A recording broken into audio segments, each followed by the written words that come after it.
Oke, di video kali ini saya ingin memberikan review match untuk pertandingan dari PSM Makassar dengan Persija Jakarta, di mana Persija Jakarta berhasil memperoleh 3 poin setelah mengalahkan PSM Makassar dengan skor 2-3. Jadi jalannya pertandingan selama 90 menit, ini sebetulnya banyak sekali pelajaran yang bisa kita ambil dari bagaimana Bernardo Tavares dengan Thomas Doll. Ini menurut saya memang membuktikan kalau statusnya masih tetap sebagai pelatih yang cukup bagus.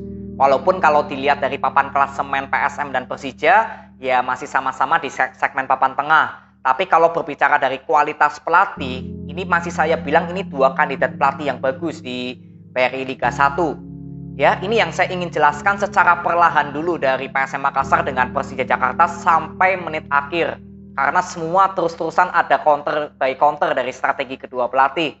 Ya, PSM Makassar kalau kita lihat dari starting line up-nya, di sini Doni Salman dipasang sebagai gelandang bertahan dan Akbar Tanjung justru didorong sebagai pemain belakang menggantikan posisi Yuran. Ini masih bisa masuk akal karena memang Akbar Tanjung yang pastinya mengenai jam terbang ini kan lebih banyak. Lalu Akbar Tanjung juga sering dijadikan sebagai pemain belakang. Jadi Tavares lebih baik memasang Akbar Tanjung sebagai pemain belakang daripada Doni Salman. Ini berbicara dari jam terbang kalau menurut saya. Kalau natural posisi ya memang kedua pemain ini bukan natural posisinya. Ya, tapi ini sudah ada rotasi dari pemain belakang PSM. Lalu di sini juga Victor dipasang langsung di awal menjalani laga debutnya bersama Adilson. Jadi saya juga ingin lihat bagaimana 2 pemain ini untuk melakukan build up serangannya PSM. Ya, sedangkan untuk Persija Jakarta di sini nggak memainkan Marco Simic. Jadi sebetulnya Persija nggak ada pemain striker murni. Ya, paling Gajos yang dipasang sebagai second striker untuk menopang Rio Matsumura dan juga Witan. Jadi sebetulnya striker bayangannya Persija ya Witan dengan Rio Matsumura, ditopang oleh Gajos. Sisanya Hanif Syabandi, Reski Fandi, ya ini sebagai pemain box to box dua-duanya. Ya, jadi sudah terlihat kalau dari formasi ini ya kedua pelatih sudah ada sedikit rotasi di formasi. Nah, kalau kita lihat jalannya pertandingan di babak pertama, di sini justru Persija Jakarta bisa mendominasi. Persija Jakarta bisa mengambil alih permainan karena memang tipenya Persija Jakarta di bawah Thomas Doll kan bermain dengan bola possession. Jadi sebetulnya dari jalannya pertandingan saya masih memaklumi kalau Persija Jakarta memang pasti bisa menguasai bola possession daripada PSM. Karena PSM Makassar kan lebih bermain cepat gitu. Ya, dan terlihat kalau berapa kali Persija Jakarta dengan passing-passing cepat, lalu gol yang tercipta dari Witan Sulaiman dulu gol pertama itu memang membuktikan kalau passing-passing cepat dari Persija ini efektif sekali. Belum ditambah ada peluang emas dari Hanif Syabandi dari kerjasama Gajos dengan Rio dengan Witan, lalu Hanif yang tinggal finishing tapi bolanya masih kena tiang. Jadi memang sangat efektif permainan Persija Jakarta yang bermain tanpa ada striker murni. Nah, lalu untuk pertahanan PSM, menurut saya yang menjadi titik lemah yaitu di sektornya Erwin Gutawa dengan Zaki. Jadi berapa kali penyerangan Persija ini lebih banyak masuk di areanya Zaki dengan Erwin Gutawa. Ya, gol yang tercipta dari Witan juga itu posisinya dari sebelah kiri atau sebelah kanan pertahanan PSM. Jadi sudah terlihat kalau memang di sini PSM Makassar sudah ada kelemahan di sektor kanan.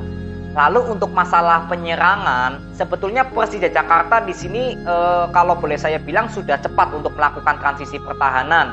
Karena di pertandingan ini Persija Jakarta kalau saya bilang passing-passingnya lebih banyak yang efektif daripada yang salah. Maka dari itu cukup kesulitan untuk PSM Makassar bisa melakukan serangan balik. Karena kebanyakan ketika Persija Jakarta salah passing itu bolanya out kalau nggak goal kick atau offside. Jadi bukan melalui set play bola hidup.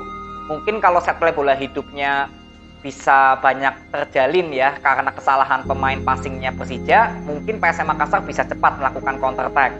Ya, dan di sini terlihat kalau PSM Makassar ketika membuild up serangan, di sini saya baru bisa menyimpulkan kalau mungkin karena Victor kan baru bermain sekali. Jadi kalau saya lihat Victor dengan Adilson ini tipenya sama.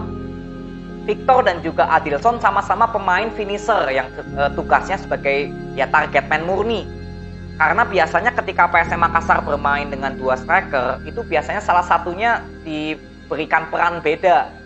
Biasanya dilakukan perannya ini sebagai gelandang serang. Contohnya Everton lah. Everton ini kan pemain depan, tapi berapa kali untuk membuild up serangan sering sebagai gelandang serang. Maka dari itu sangat terlihat kalau PSM Makassar ini kesulitan banget untuk membangun serangan dari sektor tengah. Alhasil lebih banyak melakukan passing-passing long ball. Dan ini juga berapa kali sering kandas karena tidak ada pemain PSM Makassar yang bisa menahan bola cukup lama di area pertahanannya Persija. Maka dari itu sebetulnya saya sudah berharap di babak kedua nanti ya Everton bisa main menggantikan Adilson mungkin. Karena kalau Victor sebetulnya lebih banyak untuk minimal ya bisa memberikan kontribusi daripada Adilson, karena Adilson lebih mudah kehilangan bola daripada Victor Mansaray.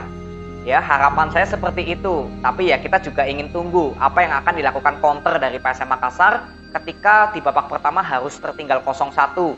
Dan Persija Jakarta tentunya juga ada evaluasi karena di babak pertama justru permainannya nggak lagi terlihat efektif. Ya, di 15 menit terakhir babak pertama permainan Persija Jakarta justru nggak terlihat lagi permainan bola possession-nya, lalu bermain dengan passing-passing pendek, tapi lebih cenderung bermain passing-passing long ball. Ini artinya sistem permainan Persija sudah nggak berjalan, karena passing-passing long ball sudah terlihat. Karena PSM kan bermain pressing ke depan ya, ketika tertinggal 0-1. Nah, jadi inilah sudah ada evaluasi dari masing-masing tim. Nah, kalau kita lihat di babak kedua, di sini Tavares sudah melakukan sedikit rotasi dulu. Doni Salman justru digeser sebagai pemain belakang dan Akbar Tanjung dimainkan sebagai gelandang bertahan. Ini artinya ya Tavares sudah lebih cenderung memperkuat sektor tengah. Ya, ini sudah ada evaluasi dari Tavares, walaupun mungkin nggak terlalu terlihat, tapi saya mengamati. Sedangkan dari Persija Jakarta, saya melihat kalau Thomas Doll ketika babak pertama usai, di ruang ganti inilah ya, di mana Thomas Doll mungkin memberikan instruksi kepada pemain Persija, kalau permainannya harus bisa ya mengandalkan sistem lagi. Jangan terlalu panik ketika para pemain PSM Makassar melakukan pressing. Karena pasti di babak kedua PSM Makassar akan tampil lebih menekan. Nah ini terbukti ya, di mana gol dari Rio Matsumura di menit ke-49 itu memperlihatkan kalau Persija Jakarta bisa bermain dengan skemanya lagi. Gol yang tercipta dari Rio itu dari skema yang cukup bagus ya, dari Hanif Syahbandi yang mengirimkan passing dari kanan ke kiri. Dan posisi Rio Matsumura juga gak ada yang melihat ya, karena itu posisinya sangat kosong dari belakang masuk ke depan. Itu ada 3 pemain ya, ada Doni Salman, ada Akbar Tanjung kalau nggak salah, lalu ada Erwin Gutawa. Ini semuanya nggak lihat pergerakan Rio Matsumura ya, dan akhirnya bisa menciptakan gol. Nah, dengan kedudukan Persija Jakarta sudah unggul 0-2, disinilah saya ingin melihat lagi counter apa yang akan dilakukan oleh Tavares, karena sektor tengah dari PSM ini belum berjalan. Nah, di sini saya bisa pelajari ketika M. Arfan masuk menggantikan Ananda Rehan. Kalau kalian lihat di sini Adilson digeser ke kanan. Lalu Zaki Ashraf ini dipasang sebagai pemain box to box dengan M. Arfan. Sedangkan Kenzo ini didorong sebagai gelandang serang. Nah, ini sudah ada counter lagi yang dilakukan oleh Tavares, dan pastinya Tavares paham kalau PSM Makassar membutuhkan gelandang serang yang bisa memberikan suplai-suplai bola. Tapi ya karena ini menurut saya bukan posisi naturalnya Kenzo, jadi ya sebetulnya belum terlalu efektif kalau Kenzo sebagai pemain gelandang serang.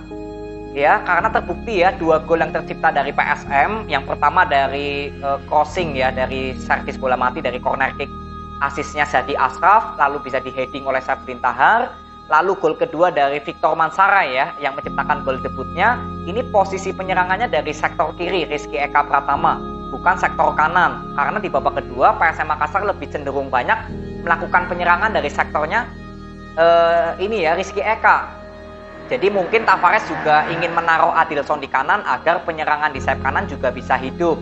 Tapi ternyata ya kalau menurut saya kontribusi Adilson di pertandingan ini masih sangat minim. Ya, dan di sini akhirnya ketika justru Witan Sulaiman menciptakan gol yang membuat kill the game ya untuk kemenangan Persija, itu kembali lagi memperlihatkan ya bagaimana sektor belakang ya, terutama dari sektornya ya, sektor kanannya lagi ya dari PSM Makassar ya, itu seperti kehilangan fokus ya, karena posisinya sangat kosong, lalu bisa melabuhi Reza Arya, dan tanpa kawalan bisa menciptakan gol dengan baik dari Witan Sulaiman. Nah, jadi ketika Persija Jakarta sudah unggul 2-3, ya Bernardo Tavares lebih tampil attack lagi dengan memasukkan Everton. Tapi ya walaupun Everton ada 1 peluang ya dari headingan itu ya, tapi masih bisa di clearance. Ya ini membuktikan kalau memang menurut saya ya dengan hasil ini PSM Makassar masih belum bisa bermain dengan maksimal karena tidak ada gelandang serang yang murni. Jadi ini semoga bisa menjadi evaluasi nanti untuk Tavares. Karena Everton kabarnya ini menjadi pertandingan terakhir. Padahal kalau menurut saya cukup disayangkan ya kalau Everton justru yang pindah daripada Adilson. Karena kalau kita tahu ya Adilson ternyata dengan Victor Mansari tipenya sama. Tapi nantilah kita akan bahas lebih lanjut ya untuk mengenai lini depan PSM. Saya pun juga nggak ingin terburu-buru untuk memberikan kesimpulan kalau Victor Mansari dengan Adilson ini ya sama-sama tipenya sebagai target man, karena biasanya Tavares ya bisa lah melakukan rotasi dari tugas kedua pemain ini. Ini yang masih saya tunggu dari Tavares. Ya, jadi dengan hasil ini untuk PSM Makassar tetap semangat walaupun ini mungkin hasil yang tidak diinginkan ya, dengan PSM Makassar harusnya bisa mendapatkan kemenangan untuk kado ulang tahun, tapi is okay, ini hanya hadiah yang tertunda, masih ada di tahun depan, bahkan selamanya ya, PSM Makassar pasti akan mendapatkan hadiah yang sesuai dari permainannya. Jadi nggak masalah untuk PSM Makassar, yang penting terus lakukan evaluasi, apalagi ini Victor Mansare, kalau dilihat dari debutnya, ini cukup bagus ini Victor Mansare ya, semoga bisa konsisten aja. Sedangkan untuk Persija Jakarta, selamat ya, kalian mendapatkan 3 poin, walaupun di pertandingan ini bisa melakukan kemenangan, tapi sebetulnya permainan Persija sempat ada inkonsisten, terutama di babak pertama, dan kalau di babak kedua saya bilang ya masih lebih baik lah daripada di babak pertama ketika ya di 15 menit terakhir. Ini semoga Persija Jakarta di bawah Thomas Doll bisa menjadikan pertandingan ini ya sebagai pelajaran juga dan evaluasi. Kalau permainannya sudah bagus tapi belum konsisten, ini ya semoga sudah ada evaluasi dari Thomas Doll ya. Jadi selamat untuk Persija Jakarta. Jadi ini aja video yang saya bisa berikan kepada kalian. Terima kasih, semoga bermanfaat. See you.